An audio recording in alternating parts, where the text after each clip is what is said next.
Address तो यही बताया था ना उन लोगों ने? Yes sir.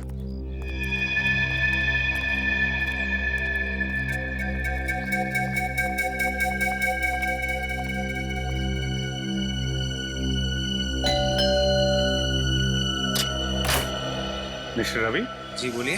हम लोग एएसडीसी बैंक से आए हैं आपके घर का वेरिफिकेशन करने। आपने नया खाता खोलने के लिए एप्लीकेशन दिया है ना? हाँ आइए। हाँ आइए।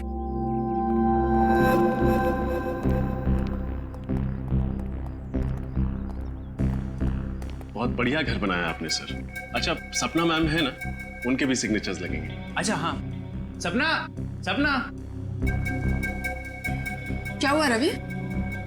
बड़े अच्छे कलाकार हैं आप लोग। आर्यन को रवि और शिमोना को सपना बुलाते हैं। मतलब? आप लोगों का खेल खत्म हो चुका है मिस्टर आर्यन और मिस शिमोना।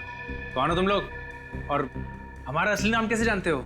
अरे भैया सुनो, जिस स्कूल में तुम पढ़ते हो ना, उसके हम लोग हेडमास्टर्स रह चुके हैं और तुम्हारे जैसे 420 हमारे जेब में लेके घूमते हैं हम लोग। देखो देखो, मुझसे पंगा मत लो, बहुत खतरनाक आदमी हूं मैं। सीआईडी से खतरनाक तो नहीं हो सकते ना? सीआईडी? अरे कहाँ जा रहे?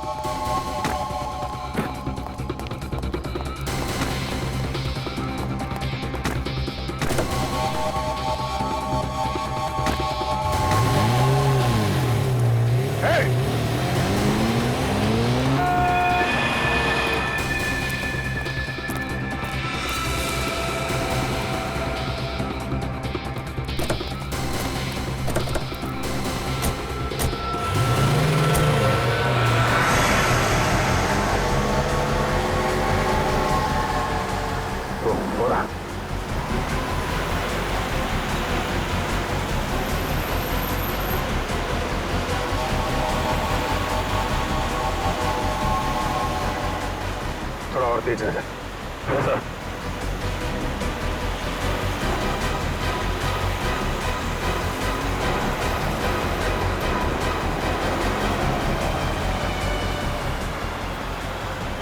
ओवरटेक कर।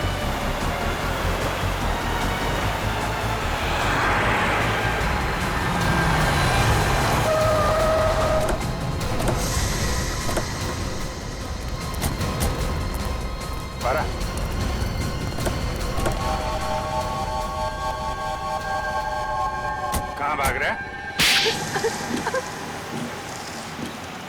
क्यों किया ये सब?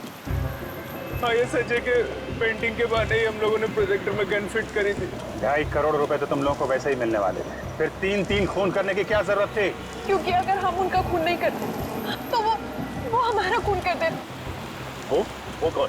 फिर वो पिछले महीने हमने एक आदमी को चूना लगाने की कोशिश करी जो हमारे जाल में फंसा ही रही।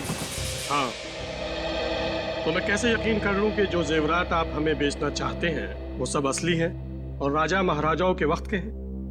अगर आपको हमारे ऊपर यकीन नहीं तो ये रहा उसका प्रमाण पत्र। ये मिस्टर अभिमन्यु, उस राजघराने के वारिस, उनका नाम और नंबर इसी में।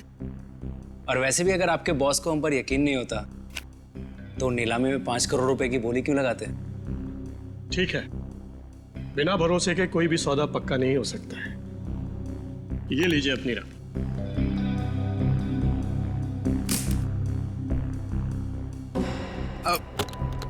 Thank you. शुक्रिया। Thank you. हेलो, क्या? अरे पकड़ो इन्हें! अरे सब नकली है! अरे जेवरात नकली है, पकड़ो!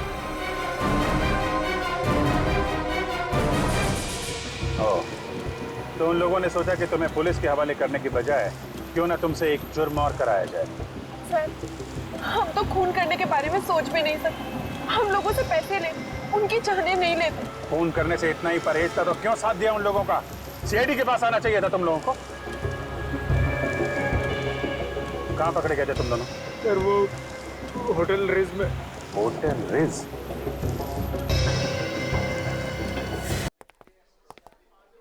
Excuse me. आइए सर, आप डिलक्स रूम एसी लेंगे या नॉन एसी सर? सीआईडी, क्या बात है सर? सब ठीक तो है ना? ठीक तो कुछ भी नहीं है। इन तीनों को जानते हो? नहीं तो सर। नहीं पहचानते? मैं नहीं पहचानता सर। बुला अपने मैनेजर को। अरे वो रहे मैनेजर साहब, जल्दी आइए, सीआईडी वाले आए हैं। क्या हुआ सर? इन फोटोज को जरा ध्यान से देखिए। ये रणवीर, ये आर्यन और ये शिमोन। जरा डिटेल चेक करके बताइए, क्या ये आपके होटल में आए थे? ठीक है सर।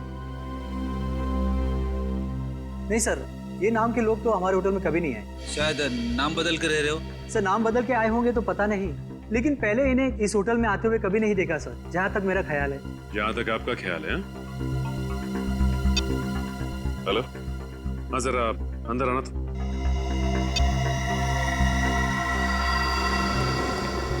हाँ सर। अच्छा ये बताओ कि रणवीर साहब यहाँ इस होटल में अक्सर आते थे? हाँ साहब, हफ्ते में 2-3 बार आ ही जाते थे किसी से मिलने। सुन लिया मैनेजर साहब आपने? कमाल की याददाश्त है आपकी। जो ग्राहक अक्सर आपके होटल में आते हैं आप उन्हें भी भूल जाते हैं। जी वो क्या हुआ, आपकी जुबान क्यों लड़खड़ाने लगी? हाँ सर, जबान नहीं सर। क्या छिपा रहे हैं आप हमसे? हाँ सर कुछ भी नहीं छुपा रहा हूँ मैं। हेलो, हाँ सर। क्या?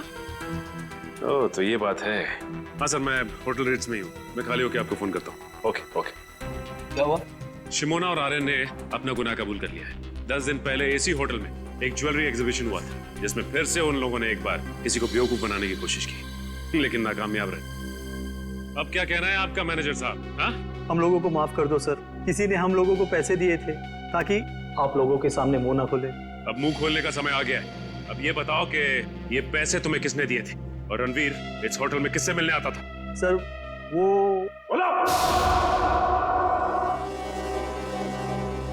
निखिल, इस वॉचमैन को ठीक तरह से समझा दिया है ना? हाँ सर समझा दिया, लेकिन थोड़ा डरा हुआ है। सर ये जो कोई भी है जो आर्यन और शिमोना को फंसा रहा है, बहुत चालाक है।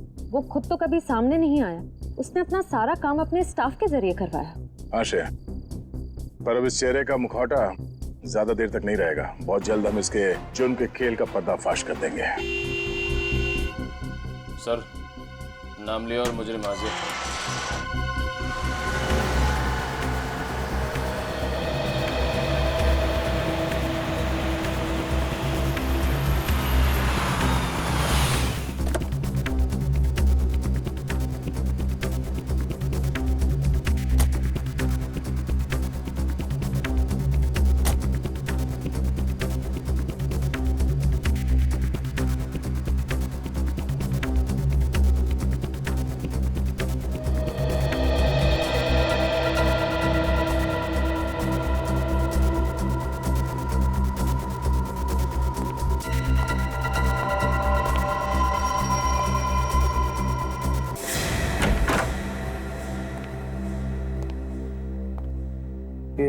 घर की सारी लाइटें ऑन क्यों हैं?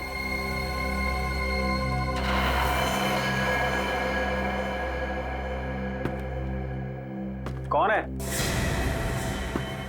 कौन है वहां पर? नीचे आओ। अरे क्या हाल है विशाल भाई, कैसे हो? दांत का दर्द कैसा है? मैंने कहा था ना आपको 2 बार ब्रश करना सोने के बाद उठने से पहले। तुम यहाँ क्या कर रहे हो? क्या आप मुझे यहाँ देख के खुश नहीं है? तो जरा पलट के इस तरफ देखो, शायद हमें देख के कुछ खुशी मिल जाए आपको। अरे सर, आप लोग यहाँ पर मेरे घर में? क्या खूनी का पता चल गया सर? हाँ पता चल गया, तो हमने सोचा कि खुद चल के अपने हाथों से उसका जबड़ा हिला दे। जबड़ा हिला दे? सर तो उसके लिए तो आपको खूनी के घर में होना चाहिए, फिर भला आप यहाँ मेरे घर में क्या कर रहे हैं? अपना एक गाल जरा यहाँ लाना। आजा। सर आपको मुझ पर शक है? शक नहीं, पूरा यकीन है। सर कहाँ जा रहे हो विशाल बाबू? अपनी कंपनी का शेयर छोड़ चल। मेरे मिट्ठू, अब एक अच्छे तोते की तरह चुपचाप सच बताना शुरू करते हैं, समझा? बोल। सर ये सच है कि मैंने रणवीर, ईशान और कृतिका के खून में साथ दिया था, पर सर मैंने उनके खून की साजिश नहीं रची थी सर। तुमने नहीं रची? नहीं सर। तो फिर किसने रची? मुझे नहीं मालूम सर वो कौन, मैं उससे कभी मिला भी नहीं सर। सर वो हमेशा अपने वकील को भेजता था मुझसे बात करने के लिए। सर लगता है हमें गुमराह करने के लिए कहानियां बना रहा। उन तीनों की मौत के बाद सारी दौलत तो इसकी हो गई, उसके पास सबसे ठोस वजह थी उनको मारने की। नहीं मैम, सर वो चाहता था कि मैं इस कंपनी को दिवालिया घोषित कर दूं और उसके बाद इस कंपनी को एक नकली फर्म में बेच दूं ताकि वो बाद में उस नकली फर्म से कंपनी को वापस खरीद ले। बहुत लंबी प्लानिंग की थी खूनी ने। अब तुम एक काम करो, उस वकील को फोन लगाओ और उससे वो कहना जो अब हम तुम्हें बताएंगे। हैं?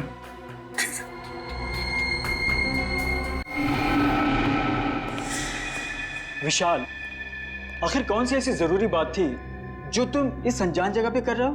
अगर तुम चाहते तो ये बात ऑफिस में भी हो सकती थी। सुरेश जी, बात बहुत जरूरी थी, इसलिए मुझे आपको यहाँ बुलाना पड़ा। कौन सी जरूरी बात थी? सुरेश जी, रणवीर ने ये कंपनी हमें बेचने से पहले किसी और को बेच दी है। अब इस कंपनी को बेचने का हक हमारे पास नहीं है। एक मिनट, क्या कहा आपने? इस कंपनी को बेचने का हक आपके पास नहीं? हाँ, मैं सच कह रहा हूँ। रणवीर ने बाकी सारे पार्टनरों के साथ गद्दारी की और इस बात की भनक तक नहीं लगने दी किसी को। अच्छा ये बताओ, इस कंपनी के नए मालिक का नाम क्या है? हम हैं। वकील साहब को हमारा प्यार भरा नमस्कार। अपना प्यार भरा नमस्कार रखो अपनी जेब में, और अगर अपनी भलाई चाहते हो तो चुपचाप ये कंपनी उसको दे दो जिसका इस कंपनी पे पूरा पूरा हक। सुखी जी, हम तो इतने प्यार से बात कर रहे हैं इनसे और ये हमें धमकी दे रहे हैं। वो क्या ना मनप्रीत, ये लातों के भूत है, बातों से नहीं मानेंगे।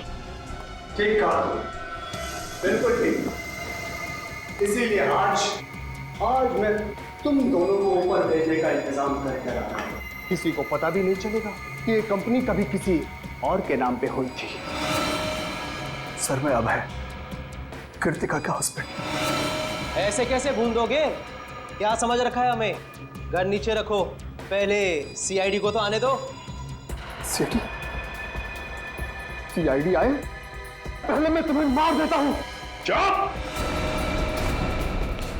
कहानी तो अब तुम्हारी खत्म होगी, फांसी के फंदे पर। कहाँ भाग रहे हो अभय बाबू? अभी तो तुम्हें अपने जुर्म कबूल करना बाकी है।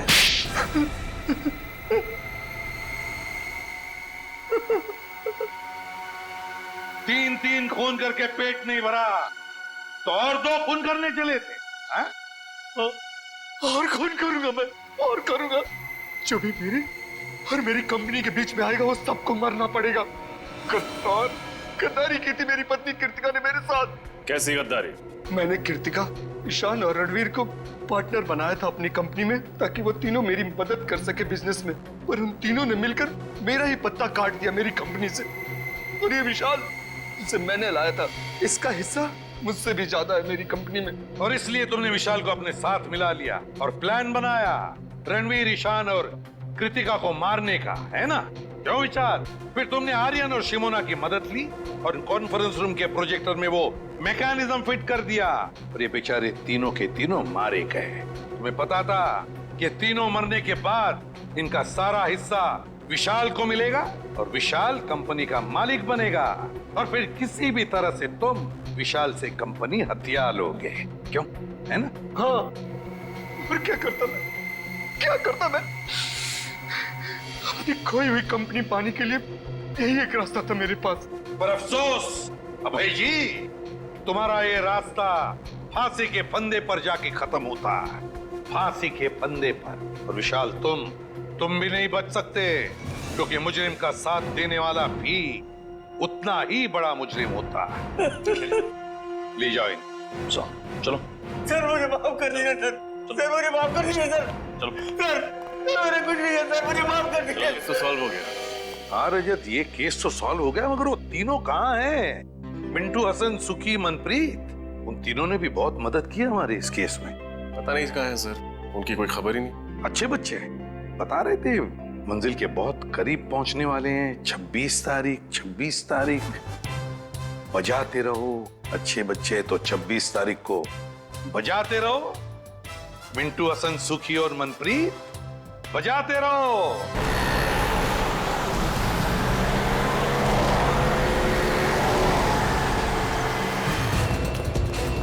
रुक जाओ!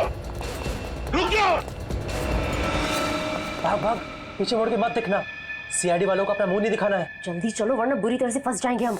रुक जाओ ना तो गोली चला दूंगा मैं। श्रेया, पकड़ो उन्हें।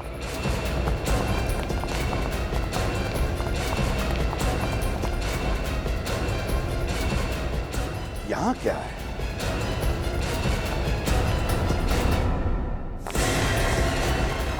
रुक जाओ।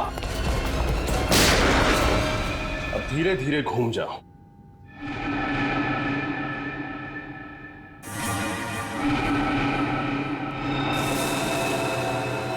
अरे ये तीनों टेबल पर ऐसे क्यों पड़े हैं? खून?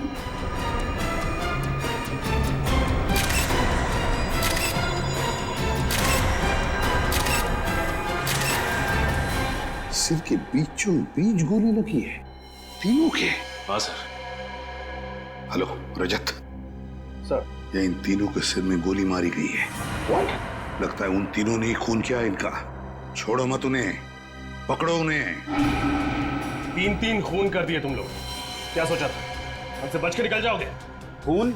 लेकिन हमने किसी का खून नहीं किया है। झूठ मत बोलो। कॉन्फ्रेंस रूम में पड़ी 3 लाशें गवाह हैं तुम्हारे जुर्म की। हम सच कह रहे हैं सर, हम यहाँ उनसे मिलने आए थे, उन्हें मारने नहीं। अगर आप लोगों ने किसी को मारा नहीं तो फिर भाग क्यों रहे थे? क्योंकि जिस मकसद से हम यहाँ आए थे वो तभी पूरा होगा अगर आप हमें पकड़े नहीं, जाने दें। कैसा मकसद? ये देखिए सर। हाँ। ये रहा चेक और इसके ऊपर खून लगा हुआ है। सर वो तीनों तो चेक लेने के लिए आए थे, तो फिर चेक लिए बिना कैसे चले गए? वही तो, आए थे चेक लेने के लिए, लेकिन चेक लेकर ही नहीं गए। और तो और साथ साथ इन तीनों का खून करके चले गए। ये कैसे हो सकता है? पंकज, मिताली को लेकर आओ जल्दी। सर, उन तीनों को पकड़ के रखा है। उन तीनों के नाम है मिंटू हसन, सुखी और मनप्रीत। श्रेय उन्हीं के पास है, लेकिन सर वो बार बार एक ही बात कह रहे हैं कि उन्होंने ये खून नहीं किए। मिंटू हसन, सुखी और मनप्रीत कह रहे खून नहीं किया। रजत, डॉक्टर तारिका को बुलवा लेते हैं और उससे इन तीनों की गन पाउडर टेस्ट करवाते हैं। पता चल जाएगा कितना सच बोल रहे, कितना झूठ। सारे कमरे की अच्छी तरह से तलाशी लेते हैं, कुछ ना कुछ तो जरूर मिलेगा। चेक करो।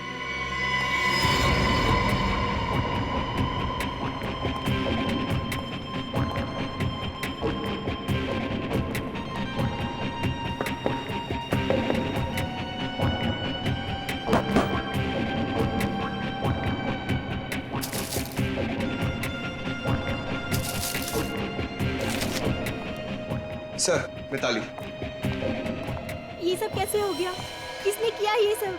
मिताली, बताओ, यहाँ इस कॉन्फ्रेंस रूम में आने के लिए क्या तुम्हारे पूरे स्टाफ को परमिशन लेनी पड़ती है? हाँ सर, जब भी कॉन्फ्रेंस रूम में मीटिंग होती है, कोई भी बिना इजाजत के इस कमरे में तो क्या, इस फ्लोर पर भी नहीं आ सकता। और आज तो यहाँ बहुत जरूरी मीटिंग थी, इसीलिए कृतिका मैडम, रणवीर सर और ईशान सर ने कहा था कि किसी को भी यहाँ आने की अनुमति न दी जाए जब तक मीटिंग खत्म न हो जाए। तो फिर वो तीनों कैसे घुसे इस कॉन्फ्रेंस रूम में? क्या तुम भी शामिल हो उनके साथ? बताओ। नहीं सर, आप ऐसा कैसे कह सकते हैं? मैं भला अपने बॉसेस को क्यों मारूंगी? उन्हें तो कृतिका मैम ने परमिशन दी थी अंदर आने के लिए। सर, हाँ, पूरा कमरा छान मारा है, कहीं कुछ नहीं मिला। कुछ भी नहीं मिला? कुछ भी नहीं मिला इस कमरे में? है ना बड़ी अजीब बात। यहाँ इस कॉन्फ्रेंस रूम में आने के लिए और यहाँ से बाहर जाने के लिए सिर्फ एक ही दरवाजा है। यही दरवाजा है ना? हाँ सर। फिर ये सब हुआ कैसे? कैसे हुआ ये सब? जब हम लोग यहाँ आ रहे थे तब ये तीनों भी, मिंटू हसन, सुखी और मनप्रीत, भागे जा रहे थे यहाँ से। क्यों? और वो भी बिना चेक लिए। सारा चक्कर क्या है? कुछ ना कुछ तो गड़बड़ जरूर है। सर, हाँ, ये भी तो हो सकता है कि इन तीनों ने एक दूसरे को मार दिया हो। नहीं पंकज, मुझे नहीं लगता ऐसा हुआ है। अगर ये तीनों एक दूसरे को मारते तो कोई ना कोई गन तो हमें मिलती। कोई ना कोई गन। नहीं नहीं नहीं नहीं नहीं, इस सारी गुत्थी का जवाब इन तीनों के पास है। मिंटू हसन, सुखी, मनप्रीत।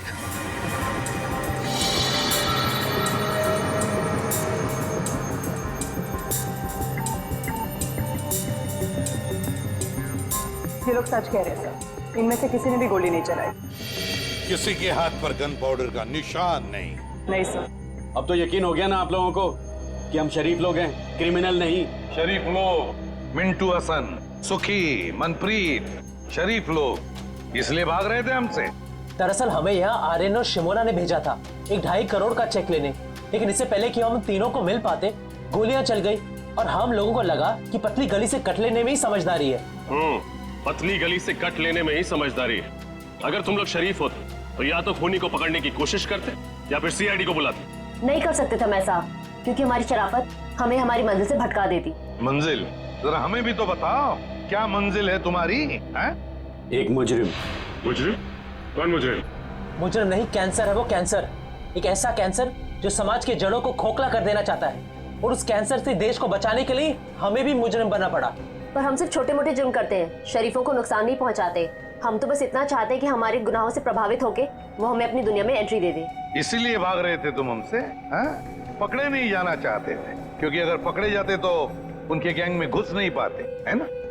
जी हाँ, क्योंकि अपने सारे काले धंधे सफेद चादर की आड़ में करता है, और जुर्म के दुनिया के कीचड़ की एक बूंद भी उसके पाप के महल को धाराशाही कर सकती है। इसीलिए हम नहीं चाहते थे कि हम आपके साथ पकड़े जाएं।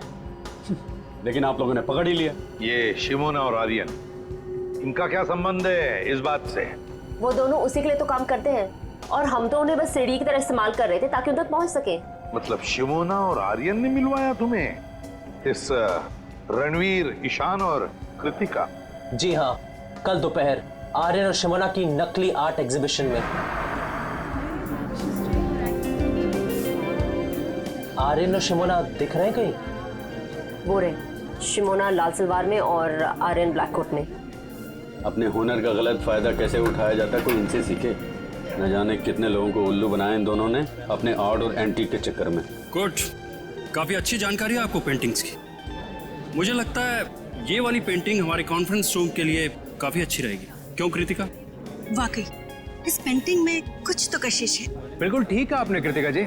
एक नायाब हीरे की कीमत एक अच्छा जौहरी परख सकता है, और आपकी आंखों में परखने की नजर कूट कूट कर भरी है। पर 3 करोड़ तो ज्यादा ही है इस पेंटिंग के लिए। अरे कैसी बातें कर रहे हैं आप? इस पेंटिंग के लिए 30 करोड़ भी कम है। और वैसे भी जो चीजें अनमोल होती है ना, उनकी कीमत नहीं लगाई जाती। क्यों आर्यन? क्या डायलॉग मारा है। जो चीज अनमोल होती है ना, उसकी कोई कीमत नहीं बताई जाती। देखना, इस पे तीनों के तीनों क्लीन बोल्ड हो जाएंगे। पर कुछ तो कम कीजिए, बहुत ज्यादा है। भाई, हमें कृतिका जी की मुस्कान बहुत पसंद आई। जी शुक्रिया। आप एक काम कीजिए, 3 की जगह 2.5 करोड़ दे दीजिएगा। ठीक? ठीक है, डन करते हैं। तो फिर ठीक है, कल हम सारी पेंटिंग्स आपके ऑफिस में भिजवा देते हैं और आपसे चेक भी ले लेंगे। ठीक है। तो फिर बोलिए, कल कितने बजे तक कॉन्फ्रेंस रूम में आएंगे आप पेंटिंग्स देखने के लिए? 11 बजे सही रहेगा। 11 बजे मिलते हैं। डन। डन। Thank you.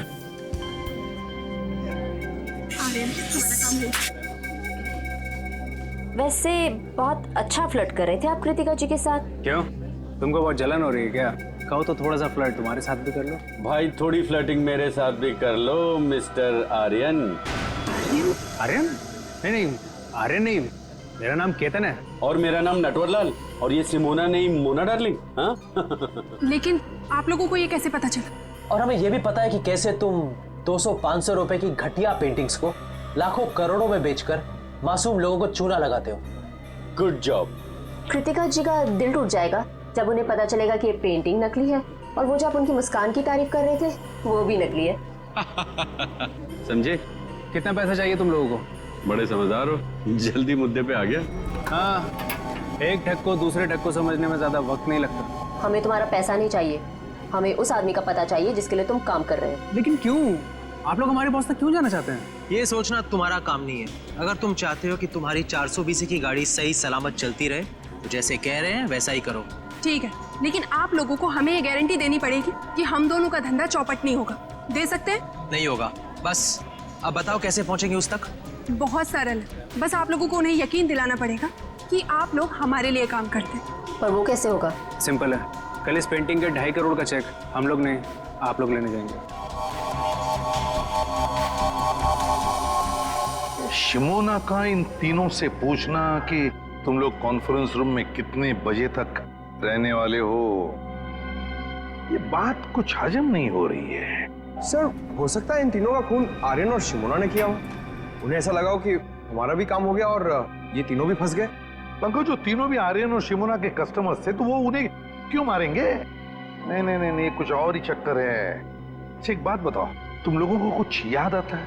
कोई ऐसी खास बात जो हमें बताना भूल गए हो तुम? एसीपी सर, एक फोन तो आया था। आर्यन को? नहीं, रणवीर को।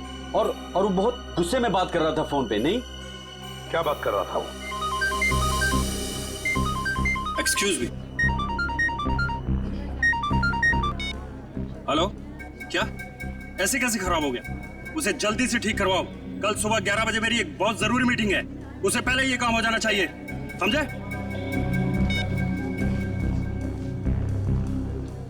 मिस्टर रणवीर, मेरी अभी अपने कारपेंटर से बात हो गई है। आज रात को ही जाकर वो ये आपके कॉन्फ्रेंस हॉल में खूबसूरत पेंटिंग लगा देगा। ओह नाइस, ये तो बहुत अच्छी बात है।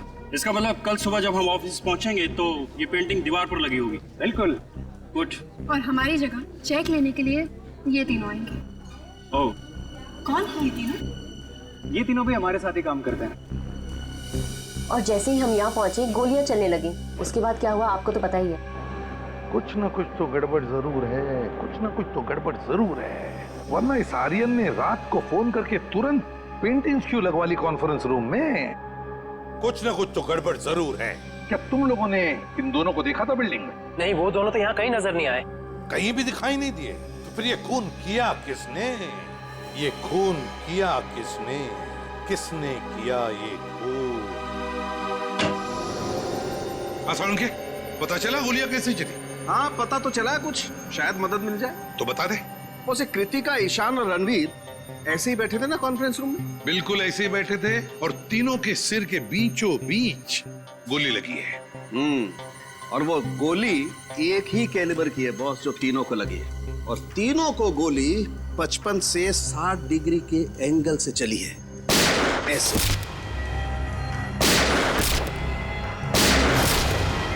यो मतलब गोलियां ऊपर से नीचे चली है। सर फिर तो खूनी को भी ऐसे ही किसी ऊंची चीज पर चढ़ना पड़ा होगा। तो क्या सर खूनी ने इन सब पर कॉन्फ्रेंस रूम की टेबल पे चढ़ के गोलियां चलाई होंगी? नहीं निखिल, कॉन्फ्रेंस रूम की टेबल पर चढ़कर कैसे गोलियां चलाएगा? क्योंकि अगर खूनी या जो भी जिसने भी टेबल पर चढ़कर गोलियां चलाई तो फिर उसके जूतों के निशान मिलते हैं हमें। चलो, उसने जूते के निशान अगर साफ भी किए होते तो भी उसके जूते के नीचे जो धूल लगी रहती है वो तो मिल जाती, उसके ट्रेसेस तो मिल जाते हैं हमें। वैसा तो कुछ भी नहीं मिला हमें। और एक बात सर, इन तीनों के शरीर पर कोई भी हाथापाई के निशान नहीं मिले। ओह, कोई भी हाथापाई के निशान नहीं? तो हो सकता है खूनी इन तीनों को जानता हो और शायद इसी बात का फायदा उठाया उसने और चला दी गोली। सड़के उस चेक के ऊपर जो खून मिला था वो किसका था? बस वो खून रणवीर का है। रणवीर का है? लेकिन सर, इन तीनों को मारकर किसी को क्या फायदा हो सकता है? इन तीनों को मारकर किसी का क्या फायदा हो सकता है ये तो हम पता लगा ही लेंगे श्रेया।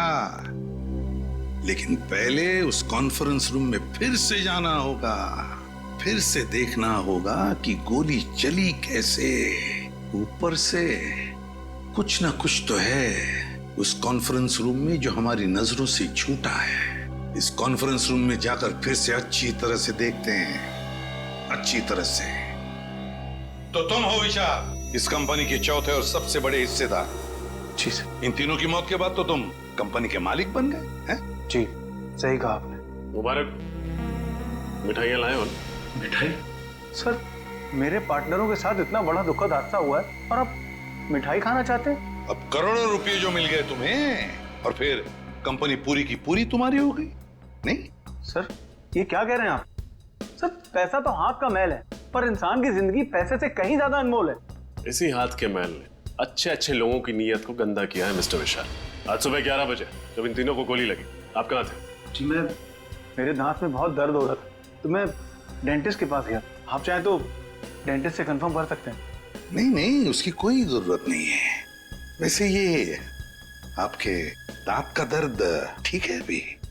अभी ठीक है। दांत का दर्द बहुत खराब होता है सर। मेरा डॉक्टर कहता है कि दिन में 2 बार ब्रश करना चाहिए, एक बार सोने के बाद और एक बार उठने से पहले। मेरे दांत देखो। डॉक्टर पंकज, आपका लेक्चर खत्म हुआ और आप वैसे आप सर मैं अभय, कृतिका के हस्बैंड। ओह, क्या लगता है आपको? आपको किसी पर शक है? कौन कर सकता है ये? नहीं सर, मुझे किसी पर शक नहीं है, पर सर जिस किसी ने भी किया है ना उसे आप छोड़िएगा मत प्लीज सर। पता नहीं कृतिका के बिना मेरी जिंदगी कैसे कटेगी। मिस्टर अभय, हौसला रखिए। वक्त के साथ सब कुछ ठीक हो जाएगा। मुझे तो लगता है कि रणबीर सर की जान पहले से ही खतरे में थी। अच्छा, आपको ऐसा क्यों लगता है? सर, रणबीर सर ने शशांक और केदार के खिलाफ पुलिस में कंप्लेन की थी। वो दोनों कंपनी हथियाना चाहते थे और रणबीर सर कुछ दिनों से काफी अजीब सा बिहेव करते थे। ना हंसते थे, ना बोलते थे, हमेशा अकेले रहते थे। जहाँ भी जाते थे ड्राइवर को भी साथ लेकर नहीं जाते थे। जहाँ भी जाते थे अकेले जाते थे, अपने ड्राइवर को भी साथ में नहीं लेके जाता था। सर, सालुंके सर कह रहे थे ना कि गोली 55 से 60 डिग्री के एंगल में चली। गोली कहीं ऊंचाई से चलाई गई। लेकिन सर, इस सारी जगह को देख के तो नहीं लगता कि गोली ऊंचाई से चली। सर, मेरी समझ में एक बात नहीं आ रही है। अगर कोई किसी को गोली मारेगा तो खड़े खड़े सामने ऐसे मारेगा, टेबल पे चढ़ के गोली क्यों मारेगा सर? सर, कहीं ऐसा तो नहीं कि गोलियां किसी चीज के अंदर से चली थी? हो सकता है, बिल्कुल हो सकता है श्रेया, बिल्कुल हो सकता है। इस कॉन्फ्रेंस रूम का कोना कोना छान मारो, एक एक इंच देखो, कोई भी चीज हमारी नजरों से छूटनी नहीं चाहिए, कोई भी चीज।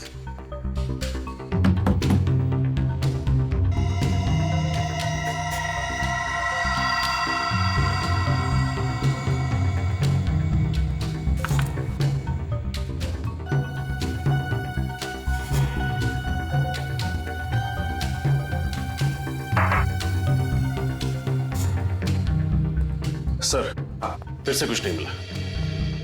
रजत, एक बात समझ में नहीं आ रही है। इतना बड़ा प्रोजेक्टर का स्क्रीन है, प्रोजेक्टर का रिमोट है, मगर प्रोजेक्टर कहीं दिखाई नहीं दे रहा है। क्योंकि सर, प्रोजेक्टर सीलिंग के अंदर लगा हुआ है। प्रोजेक्टर सीलिंग के अंदर लगा हुआ है? अच्छा, तो क्या हम उसे नीचे उतार सकते हैं? जी सर। कैसे? सर, वो जो रिमोट में ऊपर वाला बटन है, उसको दबाएंगे आप तो ये प्रोजेक्टर नीचे आ जाएगा।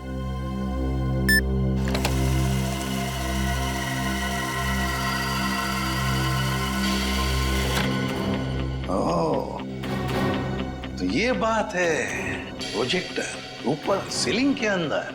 विशाल जी, एक बात बताइए, ये रणवीर, ईशान और कृतिका, ये तीनों भी क्या मीटिंग के वक्त इन्हीं कुर्सियों पर बैठते थे या कहीं पर भी? जी हाँ सर, जब भी हम मीटिंग लेते थे कॉन्फ्रेंस हॉल में, ये तीनों इन्हीं जगहों पर ही बैठते थे। इन्हीं 3 कुर्सियों पर बैठते थे। रजत, उतारो इस प्रोजेक्टर को नीचे, खोलो।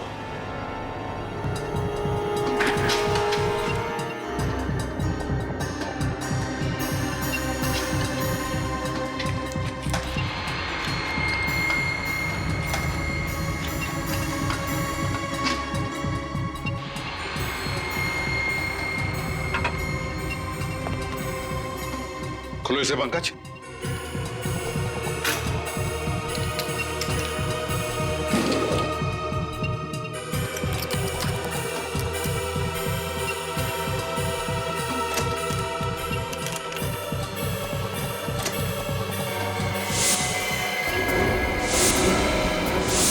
वाह रे वाह, इसमें तो गन फिट की गई है। प्रोजेक्टर के अंदर गन लगा के रखी है। मतलब खूनी जानता था कि ये तीनों सब इन्हीं कुर्सियों पर बैठते थे। जैसे इन कुर्सियों पर बैठे, प्रोजेक्टर के गन में से गोलियां चली और काम खत्म। हाँ सर, ये तीनों बेचारे कहाँ जानते थे कि प्रोजेक्टर के नीचे आते ही और गोलियां चलेंगी और तीनों मारे जाएंगे। मगर सर, प्रोजेक्टर में गन फिट की किसने? गन फिट की किसने? सर, मिंटू हसन कह रहे थे ना कि उन्होंने रणवीर को फोन पर किसी से बात करते हुए सुना था और रणवीर कह रहा था कि आज ही ठीक हो जाना चाहिए। उसे जल्दी से ठीक करवाओ। कल सुबह 11 बजे मेरी एक बहुत जरूरी मीटिंग है, उसे पहले ये काम हो जाना चाहिए, समझे? कहीं रणवीर इस प्रोजेक्टर की बात तो नहीं कर रहा था? हाँ, हो सकता है। मिताली, क्या मीटिंग से पहले किसी ने इस प्रोजेक्टर को हाथ लगाया था? कोई रिपेयर करने आया था? सर, कल रात को आर्यन और शिमोना आए थे ये पेंटिंग लगाने के लिए। उसी दौरान एक इंजीनियर भी आया था प्रोजेक्टर ठीक करने के लिए। उस वक्त आप यहाँ थी? नहीं सर, मैं नहीं थी। रात हो गई थी तो मैं घर चली गई थी। मुझे वॉचमैन ने बताया। कौन था ये इंजीनियर? पता नहीं सर, कोई नया इंजीनियर था। वॉचमैन कह रहा था कि पहली बार देखा है। उस इंजीनियर ने अपना नाम, पता, नंबर तो दिया होगा? नहीं सर। कोई नया इंजीनियर जिसका नाम नहीं, पता नहीं, नंबर नहीं? वाह रे वाह, बहुत बड़ी प्लानिंग की इस खूनी ने। पहले इसने प्रोजेक्टर को बिगाड़ दिया, फिर अपने आदमी को बुला लिया इसे रिपेयर करने के लिए, इस नए इंजीनियर को, और उसके जरिए उसने ये गन फिट कर दी इस प्रोजेक्टर में। मगर ये इंजीनियर उसी वक्त आया था जिस वक्त आर्यन और शिमोना ये पेंटिंग लगाने आए थे। ओह, तो इसका मतलब है आर्यन और शिमोना, ये दोनों का कोई ना कोई कनेक्शन जरूर है इन 3 खूनों के साथ। सर, ये आर्यन और शिमोना हर जुर्म से पहले अपनी पहचान बदल लेते हैं। शायद इस वक्त भी अपने नए जुर्म के बारे में सोच रहे हैं। हाँ, तो पता लगा ये आर्यन और शिमोना इस बार अपने चेहरे पर कौन सा नया चेहरा लगाने वाले हैं। शशांक और केदार, पता है इस कागज में क्या है? क्या लिखा है सर? तुम्हारे अतीत का इतिहास। कैसा इतिहास? किस तरह आप लोग बड़ा मगरमच्छ बनकर छोटी मछलियों को खा जाना चाहते हैं, इसका इतिहास। अब तक कुल 15 कंपनियों को आप लोग अपनी कंपनी में शामिल कर चुके हैं, या तो पैसे का लालच देकर या फिर धोखाधड़ी से। इसमें गलत क्या है सर? हर बिजनेसमैन का एक सपना होता है कि वो अपना कारोबार फैलाए। आप लोग बस वही कर रहे हैं, मगर गलत ढंग से कर रहे हैं, गलत ढंग से।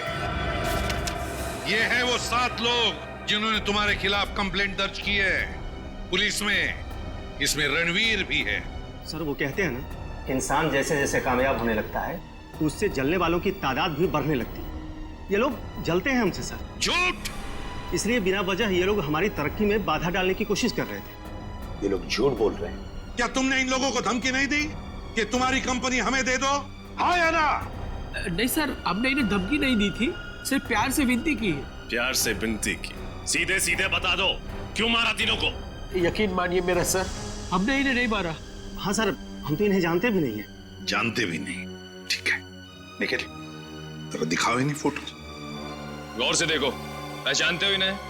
नहीं सर, हम इन्हें नहीं पहचानते। ये शिमोना है और ये आर्यन, आपकी तरह 420। आर्यन और शिमोना, हम ये नाम पहली बार सुन रहे हैं सर। हाँ सर। सर, मुझे लगता है ये दोनों सच कह रहे हैं। उन तीनों के खून में इनका हाथ नहीं है। श्रेया, इतनी जल्दी ये कहना ठीक नहीं है। और अगर मान भी लिया कि इन दोनों ने खून नहीं किया, तो फिर खून किया किसने? ये खून किसी ऐसे आदमी ने किया जो अंदर वाला है, अंदर वाला, और जो जानता था कि ये रणवीर, ईशान और कृतिका वहां उस कॉन्फ्रेंस रूम में 11 बजे आने वाले थे।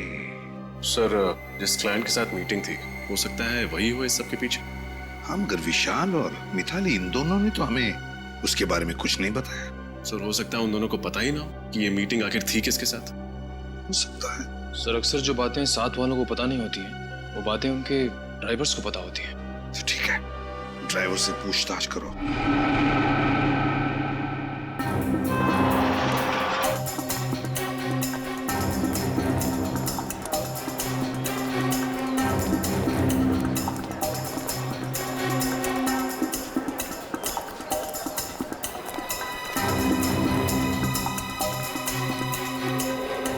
एक्सक्यूज मी, मैं सीआईडी से इंस्पेक्टर सचिन हूँ। आप जरा ये दोनों फोटो देखिए। क्या ये लड़का और लड़की आपके यहाँ पासपोर्ट बनवाने आए थे क्या? नहीं सर, ये दोनों तो कभी नहीं आए। पूरे यकीन से कह सकते हैं कि कभी नहीं आए? हाँ सर, मैं पूरे यकीन से कह सकता हूँ कि ये नहीं आए। Thank you. वेलकम। ये आर्यन और शिमोना है। क्या ये दोनों आपके बैंक में नया अकाउंट खुलवाने आए थे? आर्यन और शिमोना? एक मिनट सर।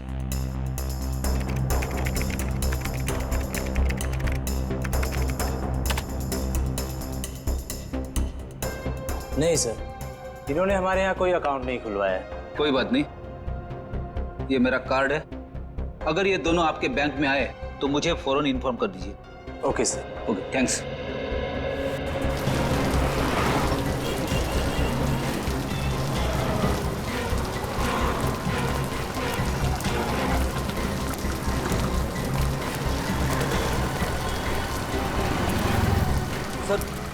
कहीं हमारी तहकीकात की राह गलत तो नहीं है? शायद इस बार आर्यन और शिमोना ने कोई नया अकाउंट खुलवाया ना हो। नहीं फ्रेडी, ऐसा नहीं हो सकता। आर्यन और शिमोना का जुर्म गणित की गिनती की तरह है। जिस तरह से 3 से पहले 2 का आना तय है, उसी तरह शिमोना और आर्यन का बैंक अकाउंट खुलवाना तय है। एक काम करते हैं, आगे के बैंक चेक करते हैं। चलो। मैनेजर साहब। जी कहिए। हम लोग सीआईडी से। सीआईडी? जी हाँ, सीआईडी। जरा इन फोटो को गौर से देखिए। ये आर्यन और शिमोना, क्या ये आपके बैंक में अकाउंट खुलवाने आए थे? ये दोनों? हाँ, ये दोनों हमारे अकाउंट खुलवाने आए थे, लेकिन आपको कोई गलतफहमी हो रही है। इनका नाम आर्यन और शिमोना नहीं, रवि और सपना है। क्या? रवि और सपना? जी हाँ। ये दोनों 420 इतने धड़ल्ले से अपने नाम बदल रहे जैसे हर शुक्रवार को सिनेमा हॉल में फिल्म बदलती रहती है। अच्छा, ये उनकी डिटेल्स देख सकते हैं? जी एक मिनट। हाँ वीरेन, उस फाइल में से रवि और सपना की डिटेल्स लेकर आना। हाँ।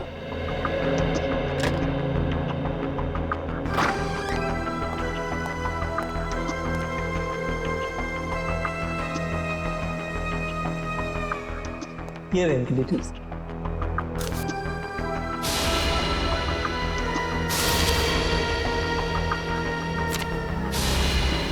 सारे जरूरी कागजात और डॉक्यूमेंट्स वगैरह दिख रहे हैं। हाँ, अकाउंट खुलवाने के लिए जो भी कागजात जरूरी होते हैं वो इन्होंने दिए थे और हमने इन्हें चेक भी किया था, बिल्कुल सही थे। और तो और हमारी एक टीम इनके घर भी जाने वाली है एड्रेस वेरिफिकेशन के लिए। एड्रेस